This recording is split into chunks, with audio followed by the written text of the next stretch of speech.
Hi friends, అందరికీ నమస్కారం. అంజలి కథలకి స్వాగతం. కాశీ మజిలీ కథలు 109వ భాగం. చింతామణి కథ. పూర్వజన్మ వాసనను బట్టి దుష్ట విటులను ఆదరించినప్పటికీ యవ్వనం వచ్చేసరికి తనకి అనుకూలమైన వాడి కోసం ఎదురు చూడసాగింది చింతామణి. సకల వేద పురాణ శాస్త్రాలలో ప్రవీణుడైన కృష్ణమిశ్రుడు అనే సోమయాజి ప్రయోగలో కాపురం ఉంటున్నాడు. అతనికి నడి వయసులో ఒక కొడుకు పుట్టాడు. ఆ పిల్లవాడి ఆకార లక్షణాలను చూసి సంతోషించి వాడికి లీలాసకుడు అనే పేరు పెట్టాడు. కృష్ణమిశ్రుడు కొడుకుని ప్రేమగా పెంచుతూ అతడిని మహావిద్వాంసుని చేయాలనే ఉద్దేశంతో గురువులను ఇంటికి రప్పించి విద్య చెప్పించసాగాడు. లీలాసకుడికి ఆటల్లో ఉన్న ఆసక్తి చదువు మీద లేకపోయింది. లీలాసకుడు చాలా అందమైనవాడు. బ్రహ్మతేజం వాడి ముఖంలో కనబడుతుంది. ఎలాగైనా వాడికి విద్య నేర్పించాలని కృష్ణమిశ్రుడు వాడు ఆడుకుంటూ ఉంటే పుస్తకాలు పట్టుకొని వాడి వెనకే తిరుగుతూ గురువుల చేత చదువు చెప్పించేవాడు. ఆ పిల్లవాడికి 12 ఏళ్లు నిండకముందే కృష్ణమిశ్రుడు చనిపోయాడు. తండ్రి చనిపోయిన తర్వాత లీలాసకుని ఆదరించేవారే లేకపోయారు. అంతవరకు ఎంత చదివాడో అప్పటితోనే ఆపివేశాడు. అతడు శృంగార లీలలు తెలుసుకోవటం కోసం కావ్య నాటక అలంకార గ్రంథాలను చదివేవాడు. చదరంగం, కోడిపందాలు, జూదం వంటి ఆటలలో కాలం గడుపుతూ కులాచారం మట్టుబట్టి దురాచారాలకు లోనయ్యాడు. వీటిలు, నటులు, గాయకులతో స్నేహం చేసేవాడు. ఊళ్ళో అతని అంత ఆకతాయి మరొకడు లేడన్నట్లు పేరు పొందాడు. మరో 2 ఏళ్లకి అతని తల్లి కూడా మరణించింది. ఇల్లు చేరలేదని మందలించేవాళ్ళు కూడా లేకపోయారు. లీలాసకుడిలో పూర్తిగా యవ్వనం వచ్చింది. అద్దంలో ముఖం చూసుకొని మీసాలు దువ్వుకుంటూ మన్మధుడు కూడా తన ముందు దిగదుడిపే అనుకునేవాడు. ఎవరైనా పిల్లనిస్తామని వస్తే సంసారం అనేది కూపం, ఒకసారి అందులోకి దిగితే బయటికి రావటం అంటూ ఉండదు అంటూ విరక్తుడిలా మాట్లాడి వారిని పంపించేసేవాడు. ఊరిలో ఉండే వేశ్యలు వారి గుణగణాల గురించి చర్చించేవాడు. చింతామణి అనే వేశ్య అన్ని విధాలా గొప్పదని తెలుసుకొని దానిని భార్యగా పొందాలని భావించి మిత్రులతో కలిసి ఒకనాడు దాని ఇంటికి వెళ్ళాడు. మిత్రులు అతని కులశీలాలను ఆమెకు చెప్పారు. లీలాసకుని గురించి అంతకుముందే ఆమె విని ఉండటంతో అతని అందం చూసి మనసులోనే మెచ్చుకొని గౌరవించి ఉపచారాలు చేసింది.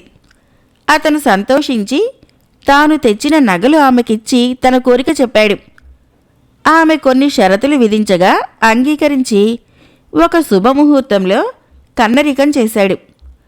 పగలు రాత్రి అనే తేడా లేకుండా లీలాసకుడు చింతామణితో కలిసి ఆనందించసాగాడు. స్నానం, సంధ్యావందనం వంటి కర్మలను వదిలిపెట్టి చింతామణినే ధ్యానించేవాడు. చింతామణి వేశ్య కావటం వలన లీలాసకుడు తన పట్ల చూపుతున్న మోహానికి ఆశ్చర్యపోతూ అతనికి అనుకూలంగా ప్రవర్తించేది. అతని ఆస్తి అంతా తన వశం చేసుకున్నప్పటికీ బ్రాహ్మణ ద్రవ్యమని భావించి దాన్ని తను అనుభవించకుండా దాచి ఉంచి అతనికి సంతోషం కలిగించేది. ఒక ఏకాదశి నాడు దగ్గరలోని విష్ణువు ఆలయానికి వెళ్ళి అక్కడ పురాణం చెబుతూ ఉంటే చింతామణి శ్రద్ధగా వింటోంది. తల్లిదండ్రులను పూజించాలి, వారు చనిపోయాక పిండోదకాలు ఇవ్వాలి. పితృసేవ కంటే గొప్ప పని మరొకటి లేదు. తల్లిదండ్రులకు ఆబ్దికాలు పెట్టి బ్రాహ్మణులను పూజించని వాడు బ్రతికి ఉన్నా ప్రయోజనం లేదు అని పౌరాణికుడు చెప్పడంతో వెంటనే ఇంటికి వచ్చి, లీలాసుక, నువ్వు నీ తల్లిదండ్రులకు ఆబ్దికాలు పెడుతున్నావా అని అడిగింది. దానికి అతను 4-5 ఏళ్లుగా పెట్టడం లేదు అన్నాడు. ఎందుకని అడగ్గా, భోజన సమయంలో తప్ప మిగిలిన సమయమంతా నీతోనే గడుపుతున్నాను కదా, అందుకే పెట్టడం లేదు అన్నాడు. అయ్యో, నేనెంత పాపాత్మురాలిని! ఆరిన దీపానికి చమురు పోస్తే ఎంత లాభమో చనిపోయిన వారికి తద్దినాలు పెట్టడం కూడా అంత మంచిదే. నీలాంటి వారి వల్ల కులగౌరవం చెడిపోతుంది. నాకు నాస్తికవాదం అంటే గిట్టదు. సరే, నీకు ఆ తిథులు జ్ఞాపకం ఉన్నాయా అని అడిగింది. నాకు గుర్తులేవు, మా పురోహితుడికి గుర్తు ఉండి ఉండవచ్చు అన్నాడు. అయితే రేపు ఆయన్ని తీసుకువచ్చే వరకు నీతో మాట్లాడను అని పెడమొక్కం పెట్టుకుని తన గదిలోకి వెళ్ళిపోయింది. దీనిని గుడికి పంపడం తప్పైపోయింది. తద్దినం పెట్టే వరకు నన్ను వదలదు కాబోలు అని తిట్టుకుంటూ వెళ్ళి పురోహితుడిని తీసుకువచ్చాడు. చింతామణి ఆయనకు నమస్కరించి, అయ్యా, తద్దినం పెట్టని వాడికి మీ కులంలో ఏ శిక్ష వేస్తారు అని అడగ్గా కులంలో నుంచి వెలేస్తామని ఆయన జవాబిచ్చాడు. అంతేకాదు, అతని పంక్తిని ఎవరూ భోజనం చేయరు అని చెప్పాడు. దానికి చింతామణి, అయ్యా, మీ శిష్యుడు అలాంటి తప్పు చేస్తూ ఉంటే మీరెందుకు అతనికి బుద్ధి చెప్పరు? శిష్యుడు పాపం చేస్తే ఆ ఫలితం గురువుదే కదా అంది. అప్పుడు ఆ పురోహితుడు, అమ్మాయి, వాడు నాకు కనపడి 3 ఏళ్లయింది. వాడు నీ దగ్గర ఉన్నాడు కాబట్టి ఆ పాపమేదో నీదే అవుతుంది అని నవ్వాడు. చింతామణి బాధపడి పశ్చాత్తాపంతో లీలాసకుని తల్లిదండ్రుల తిథులను గురించి అడగ్గా 15 రోజుల్లో తండ్రి తిథి, 3 నెలల్లో తల్లి తిథి వస్తాయని చెప్పాడు. అయ్యా, జరిగిపోయిన దానికి నేను మాత్రం ఏం చేయగలను? అతని చేత తప్పకుండా ఆబ్దికాలు పెట్టించండి, లోపమేమీ చేయకండి అని చెప్పి ఆయనకి కావాల్సినంత ధనం ఇచ్చింది. పురోహితుడు ఆమెను ఆశీర్వదించి వెళ్ళాడు. చింతామణి, పురోహితుడి మాటలు విన్నారు కదా. తద్దినానికి ముందు రోజు, ఆ రోజు, ఆ తర్వాత రోజు, ఆ 3 రోజులు మీరు మా ఇంటికి రాకూడదు అని హెచ్చరించింది. దానికి లీలాసకుడు, అమ్మో, 3 రోజులు నిన్ను చూడకుండా నేను ఉండలేను. తండ్రి తద్దినం నేను పెట్టడం ఏమో గాని నువ్వు నాకు తద్దినం పెట్టేలాగున్నావు. తద్దినం మానేసిన దోషం నాదైతే బ్రహ్మహత్యా పాతకం నీది అన్నాడు. వారిద్దరి మధ్య ఈ విషయంపై చాలాసేపు వాదన జరిగిన తర్వాత చివరికి తద్దినం పెట్టిన రోజు రాకుండా ఉండటానికి ఒప్పుకున్నాడు. ఆ వేళ కోడి కూసిన దగ్గర్నుంచే చింతామణి అతన్ని నిద్రలేపడం మొదలు పెడితే ఎట్టకేలకు సూర్యోదయానికి లేచాడు. ఈవేళ నువ్వు మా ఇంటికి రాకూడదు అని మరోసారి గుర్తు చేసి పంపింది. అప్పటికే చాలా ఆలస్యం అయిపోయిందని పురోహితుడు కోపగించుకుంటూ ఉంటే, మంత్రాల్లో ఏమీ లేదు, అవన్నీ ఆచార్యులు కల్పించినవే, బ్రాహ్మణులంతా భోజనం చేస్తే సరిపోతుంది అన్నాడు లీలాసకుడు. అన్ని కార్యక్రమాలు పురోహితుడే జరిపించాడు. సాయంకాలం అయ్యేసరికి లీలాసకుని మనస్సు చింతామణి వైపు పోసాగింది. రాత్రి 10 గడియల వరకు ఎలాగో గడపగలిగాడు కానీ ఆ తర్వాత అతను చింతామణిని చూడకుండా ఉండలేకపోయాడు. పురోహితుడి ఇంటికి వెళ్ళి కొన్ని వంటకాలను మూట కట్టించుకొని చింతామణి ఇంటికి వెళ్ళాడు. ఇంటి తలుపులు మూసి ఉన్నాయి. ఎవరిని పిలిచినా పలకలేదు. ఇంటి చుట్టూ 3 సార్లు తిరిగాడు. అప్పుడొక తెల్లటి త్రాచుపాము పశువుల పాకలోని ఎలుకలను తినటానికి గోడ ఎక్కుతూ ఉంటే అది అతని కళ్ళకి జనపనార తాడులా కనిపించింది.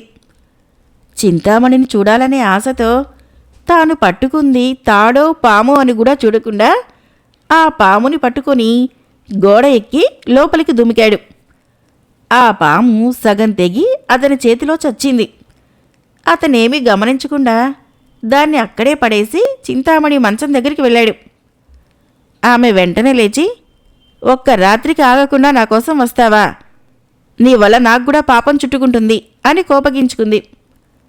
అతను ఆమె పాదాల దగ్గర శిరస్సు ఉంచి, చింతామణి, నువ్వు చెప్పిన మాటలన్నీ గుర్తున్నాయి, కానీ నిన్ను చూడకుండా ఉండలేక ఇలా వచ్చేశాను. నీకోసం పిండి వంటలు తెచ్చాను, నువ్వు వాటిని తింటే నాకు తృప్తిగా ఉంటుంది అని చెప్పి ఆ మూట ఆమెకిచ్చి దీపం తెచ్చాడు. ఆ వెలుగులో ఆమె ఆ మూటకి అతని బట్టలకి అంటిన రక్తం చూసి, అయ్యో, రక్తం ఏమిటి? పాము పొర ముక్కలేమిటి అంది భయంగా. లీలాసకుడు ఆలోచించి, గోడ మీద వేలాడుతున్నది పాము కాబోలు, చీకట్లో కనిపించలేదు అన్నాడు. పామెక్కడుందో చూపమంటూ ఆమె దీపం పట్టుకుని బయలుదేరింది.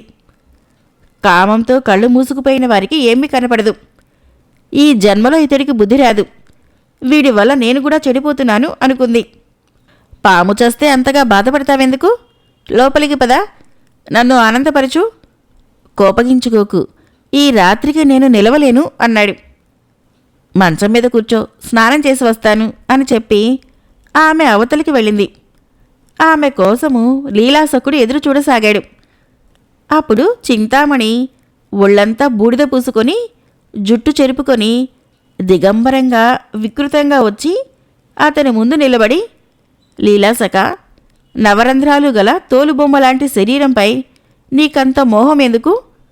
దేవుడు దయతలిచి చర్మం కప్పాడు గాని, లేకపోతే రక్త మాంసాలతో వాటి మీద ముసిరే ఈగలు క్రిములు ఇంతేగా ఈ శరీరం అంటూ వైరాగ్యం ఉపదేశించింది. అప్పుడు లీలాసకుడు మంచం దిగి ఆమె పాదాలపై పడి, అమ్మా, నీ మాటల వల్ల నా మోహం వదిలింది, బుద్ధి వచ్చింది. ఈ తుచ్చమైన భోగాలు నాకొద్దు, నాకు మంచిదారి చూపించు, సరైన గురువును చూపించు అన్నాడు.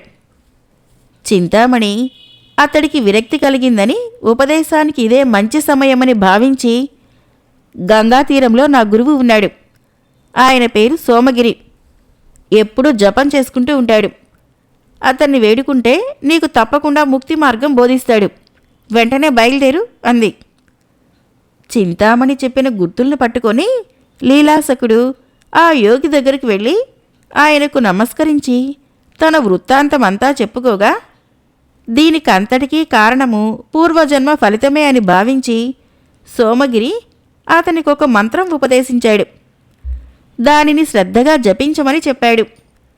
లీలాసకుడు ఆ మంత్రానికి చింతామణి అని పేరు పెట్టి నిద్రాహారాలు మాని గంగా తీరంలో కూర్చొని తదేక దీక్షతో జపించడం మొదలుపెట్టాడు.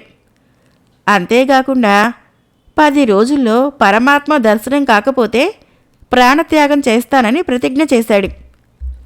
10వ రోజు ఆఖరున తల మీద నెమలిపించము, చిన్న బొజ్జ, బంగారు గజ్జెల మొలతాడితో మురడి వాయిస్తూ నల్లని పిల్లవాడు లీలాసకుని దగ్గరికి వచ్చాడు. వాడు గజ్జలు గల్లుమనేలా నాట్యం చేస్తూ అతని చెవిలో వేణుగానం వినిపించేసరికి లీలాసకుడు అదిరిపడి కళ్ళు తెరిచి చూసి ఎవరూ కనిపించకపోవడంతో కళ్ళు మూసుకుంటే శ్రీకృష్ణుడు అతనికి ఎన్నో లీలలు చూపించాడు. ఆ చిన్ని కృష్ణుడిని, అతను కనపడిన విధానాన్ని వర్ణిస్తూ లీలాసకుడు 400 శ్లోకాలు రచించాడు. వాటినే శ్రీకృష్ణ కర్ణామృతాలు అంటారు. ఈ లీలాసకుడు మొదట శైవుడై తదుపరి విష్ణుభక్తి పట్ల అనురక్తుడయ్యాడు అని తెలిపి తదనంతర చరిత్రాన్ని ఇలా చెప్పసాగాడు మణిసిద్ధుడు.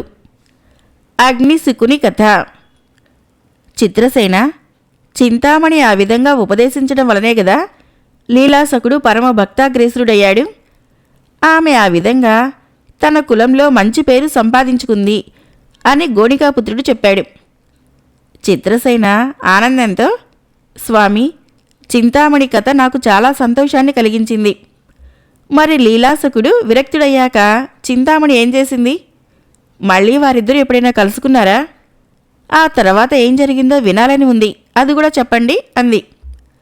అప్పుడు గోణికాపుత్రుడు ఇలా చెప్పసాగాడు. శ్రీకృష్ణుని దయకు పాత్రుడైన లీలాసకుడు ఎప్పుడూ చింతామణి ఇంటికి రాలేదు. అతను మారి ఉత్తముడై భగవంతుణ్ణి ధ్యానిస్తూ ఉన్నాడని విని చింతామణి కూడా సంతోషించింది. తనని చూస్తే అతడు మనసు మార్చుకుంటాడేమోనని భయపడి చింతామణి ఎప్పుడూ అతని దరిదాపులకు కూడా పోలేదు.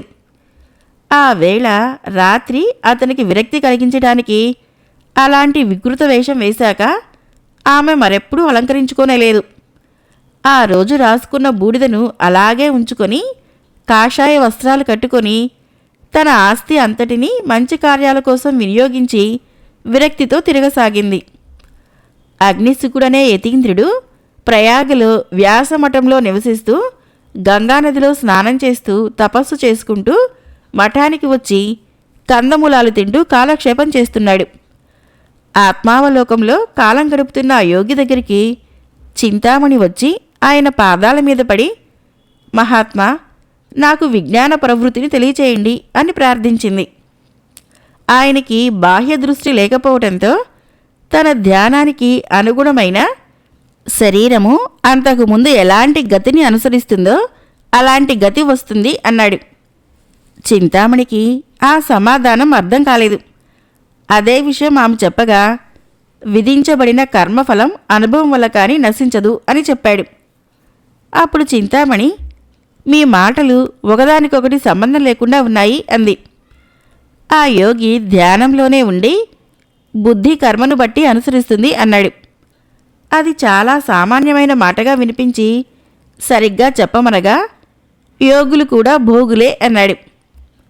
ఆ మాటలు బట్టి ఆ యోగి తనను అవమానిస్తున్నాడని భావించి ఎలాగైనా అతన్ని వంచాలనుకొని అతనితో మాట్లాడకుండా ఇంటికి వెళ్ళిపోయింది. మనిషి ఎన్ని దానధర్మాలు జపాలు చేసినా సహజంగా ఉన్న అభిమానాన్ని వదులుకోలేరు కదా. ప్రయాగకి ఉత్తరంగా కోసు దూరంలో ఒక మాలపల్లె ఉంది. దానిలో మాతంగుడు అనే మాలవాడు మాలిని అనే తన భార్యతో కాపురముంటున్నాడు. వాడు ప్రతిరోజు సూర్యోదయం అవగానే గంగలో మునిగి సూర్య నమస్కారాలు చేసి ఇంటికి వచ్చి విభూది బొట్లు పెట్టుకొని తన గుడిసెలో ఒక మూలగా వేదిక మీద ఉన్న మట్టి విగ్రహాన్ని పూజించి తర్వాత కులవృత్తి చేసుకునేవాడు. వాడి పెళ్ళాం మాలిని కూడా అతని మనస్సుకు తగినట్లు నడుచుకొని వాడు గంగకి వెళ్ళి వచ్చే లోపల గుడిసె చుట్టూ వేదిక మీద చక్కగా అలికి ముగ్గులు పెట్టేది. కోడి, కుక్క, పంది వంటి నీచ జంతువులు ఆ ప్రాంతంలోకి రాకుండా జాగ్రత్త పడేది. ఆ ప్రాంతంలో అందరికీ పిల్లలున్నారు. ఒక్క మాతంగుడికే పిల్లలు లేరు. ఒకరోజు మాలిని భర్తతో, నాదా, మన కులంలో అందరికీ సంతానం ఉంది, మనకి మాత్రమే పిల్లలు లేరు. నువ్వు కుల విరుద్ధంగా స్నానాలు పూజలు చేయటం వలనే మనకు పిల్లలు కలగటం లేదని అందరూ చెప్పుకుంటున్నారు. తండ్రి తాతలకు లేని నియమాలు మనకెందుకు, ఇది బెడిసి కొట్టిందేమో మానేయవచ్చు కదా అంది. దానికి మాతంగుడు, వెర్రిదాన, మనము పెట్టి పుట్టలేదు. స్నానాలు పూజలు పిల్లలకు అడ్డు తగులుతాయా? మన కులం వారికి ఏమీ తెలియకపోవటం వలన అలా అనుకుంటున్నారు. వారి మాటల్ని పట్టించుకోకు. యోగముంటే మనకి తప్పకుండా పిల్లలు పుడతారు. ప్రారబ్ధం ఎలా ఉంటే అలా జరుగుతుంది అన్నాడు. మరొక రోజు మాలిని భర్తతో, నాదా, మొన్న ఒక నూనె గుడ్డల వారు బిచ్చమెత్తుటకు మన ఇంటికి వచ్చారు. తోటికోడలు బలవంతం చేయడంతో పిల్లలు కలుగుతారా అని వాడిని ప్రశ్నించాను.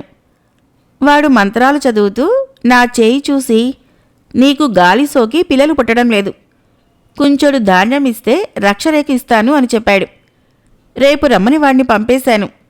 దానికి మీరేమంటారు అని అడగ్గా మాతంగుడు నవ్వుతూ, భిక్షగాళ్ళ మాటల్ని ఎప్పుడూ నమ్మకూడదు. నీకు రక్షరేఖ కావాలంటే ఊరిలోకి వెళ్ళి గొప్పవారిని అడిగి తీసుకుని వస్తాను, తొందరపడకు అన్నాడు.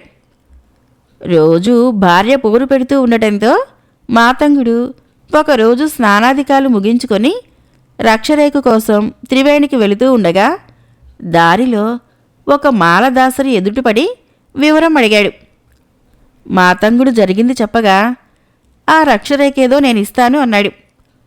దానికి మాతంగుడు అంగీకరించకుండా, త్రివేణిలో జపం చేసుకునే బైరాగులను అడిగి ఇవ్వరాదా అన్నాడు. అది విని మాలదాసరి, మాతంగా, ప్రయాగలో పల్లపు వీధిలో చింతామణి అనే వేశ్య ఉంది. ఆమె విరక్తి చెంది తన సంపదనంతా అందరికీ పంచిపెట్టేసింది. ఆమెకు సర్వమూ తెలుసునట, ఆమె దగ్గరకు వెళ్ళు అని చెప్పగా మాతంగుడు గుర్తులు తెలుసుకొని తిన్నగా చింతామణి ఇంటికి వెళ్ళి ఆమెను పిలిచాడు. చింతామణి బయటికి వచ్చే వాడిని చూసి, నువ్వెవరు, నన్నెందుకు పిలిచావు అని అడిగింది. దానికి మాతంగుడు, అమ్మా, నా పేరు మాతంగుడు, నాకు పిల్లలు లేరు. నా భార్యకి గాలి సోకటం వలన పిల్లలు పుట్టడం లేదట. నువ్వు గొప్పదానివని విని రక్షరేఖ కోసం నీ దగ్గరికి వచ్చాను. నాకీ సాయం చేసి పెట్టు. నాకు పుట్టే పిల్లలకు నీ పేరు పెట్టుకుంటాను, నీకు దాసుడనై ఉంటాను అన్నాడు వినయంగా. చింతామణి వాణ్ణి పరిశీలనగా చూసి, మాతంగా, నీకు పిల్లలు కావాలా? అలాగైతే రక్షరేఖలతో పనిలేదు. ఆ మూల గంగలో ఒక ఋషి జపం చేసుకొని మధ్యాహ్నం ఎండవేళలో మఠానికి వెళ్తాడు. రేపు వచ్చే వేసవికాలంలో ఆయన మఠానికి పోయే దారిలో అక్కడక్కడ పాదరక్షల్ని ఉంచు. నీ పుణ్యం వలన ఆ యోగి ఆ చెప్పులలో కనుక కాలు పెడితే నీకు తప్పకుండా పిల్లలు పుడతారు అని చెప్పగా విని మాతంగుడు సంతోషంగా ఇంటికి వెళ్ళి జరిగింది భార్యతో చెప్పాడు. తర్వాత మాతంగుడు మెత్తని తోలుతో 3 జతల పాదరక్షలను కుట్టి వేసవికాలంలో ఆ యోగి గంగ నుంచి మఠానికి వచ్చే దారిలో అక్కడక్కడ ఉంచాడు.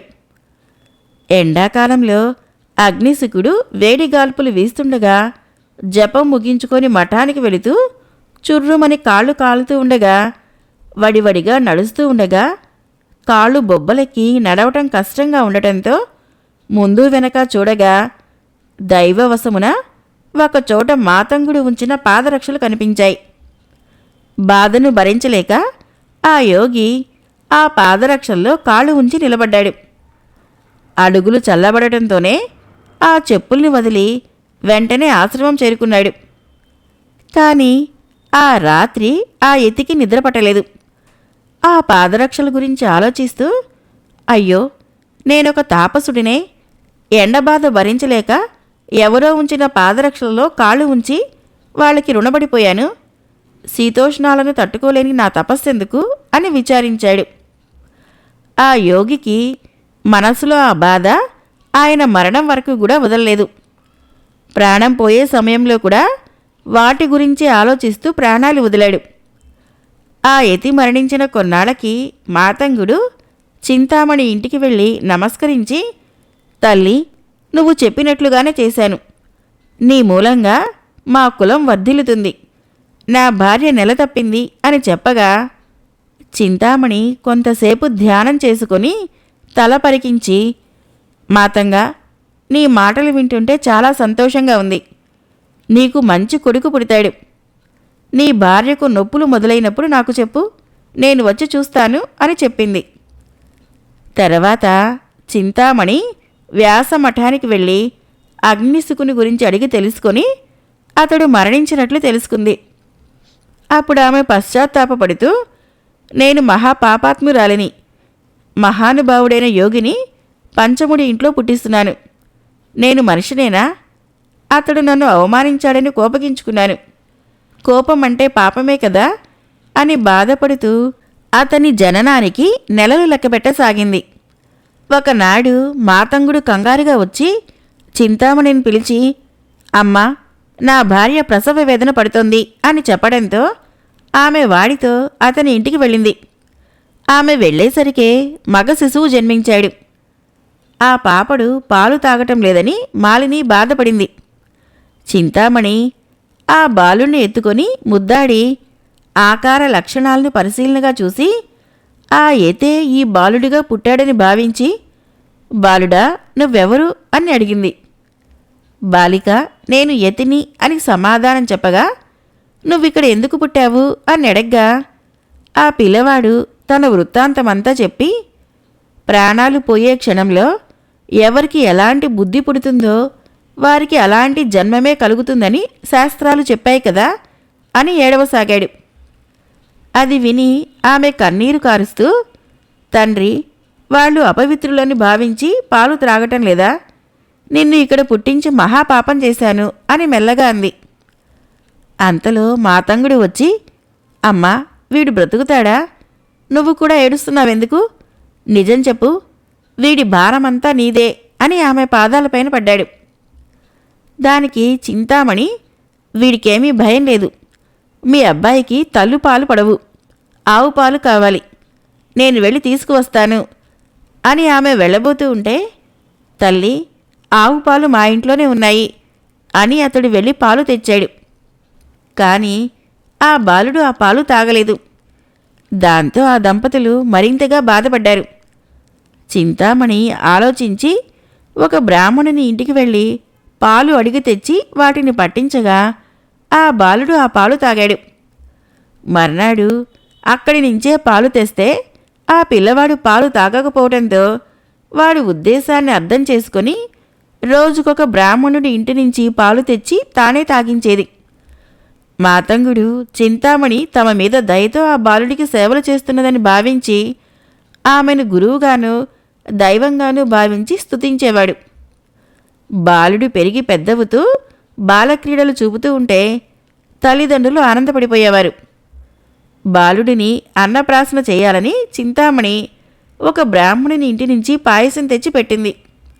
కానీ ఆ బాలుడు ఆ పాయసాన్ని తినలేదు. ఆమె వాడి ఉద్దేశం గమనించి, మాతంగా, వీడు పాలు పళ్ళు తప్ప మరేమీ ఆహారంగా తీసుకోడు, వాటినే పెట్టండి అని వాటినే స్వయంగా ఇవ్వసాగింది.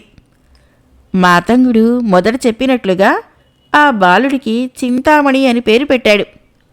వాడిని బయటకు రానివ్వకుండా ఇంట్లోనే ఉంచి జాగ్రత్తగా పెంచసాగాడు. చింతామణి అప్పుడప్పుడు వచ్చి చూసిపోతూ ఉండేది. కాశీ మజిలీ కథలు 109వ భాగం సమాప్తం.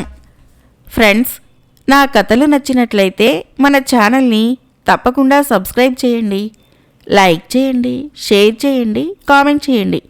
Thank you.